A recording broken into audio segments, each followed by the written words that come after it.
Thank you, Mr. Chairman. Before I begin, I want to thank Secretary Ross for appearing today. Also, I want to take note that under your leadership, your team, led by Karen Dunn Kelly, they managed to turn around the 2020 census. Under the Obama administration, the 2020 census was in disarray. Nobody knew how much was being spent on the census. The IT development was a mess. Simply, there was no leadership. I applaud you and your team for your excellent leadership. I'm more confident now than I was 2 years ago when you last testified before the committee that we will have a successful 2020 census. Now I want to turn to the reason we're here today.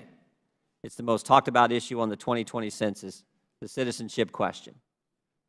I mean, for the life of me, I do not know why the Democrats don't want to know how many citizens are in the United States of America. But for some reason, they are focused on this question. Maybe it's politics. It seems clear to me we are having this hearing today for that reason. The majority insists on politicizing the 2020 census. Before we get too far into this sideshow, I want to, on the record, what the citizenship question actually asks. It says this: is this person a citizen of the United States? The answers you can choose from are the following: yes, born in the United States; yes, born in Puerto Rico, Guam, the U.S. Virgin Islands; yes, born abroad, of a U.S. citizen parents or parents; yes, a U.S. citizen by naturalization; or no, not a U.S. citizen. That's it. The question doesn't even ask the next logical question. If you're not a citizen, are you in this country legally? While I strongly support asking if a person is in this country legally, I'm satisfied the public policy goal of enforcing the Voting Rights Act can be accomplished with just the citizenship question. I'd like to remind my colleagues the citizenship question is not new. It has appeared on previous decennial census questionnaires and is asked on the American Community Survey every single year. The majority apparently does not object to the American Community Survey asking a citizenship question, so I'd understand the majority's objection to the question now. It is the exact same question on both forms. My colleagues complain the question hasn't been tested because it was added at the last minute. This argument is simply false. The question has already gone through rigorous testing over more than a dozen years as it has appeared on the American Community Survey. In fact, the American Community Survey required more rigorous testing for this question than the question would have received in 2018 census test. The American Community Survey is sent to 3 million households annually, while the 2018 census test in Providence, Rhode Island was only tested on 600,000 people one time. If you're doing the math, in the past 10 years, the citizenship question has already been answered by 30 million households. But wait, there's more.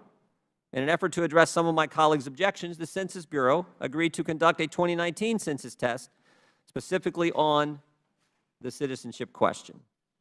So it's just not true that this question is untested. We all know one of the biggest threats to the census is lack of trust in government. Today, people don't trust government and don't want to voluntarily provide private information. Therefore, people are less likely to fill out the 2020 census than they were 10 years ago for the 2010 census. The majority's drumbeat against a legitimate question on a person's citizenship status only compounds the problem. If self-response for the 2020 census declines, it will be due to the majority's spreading of misinformation.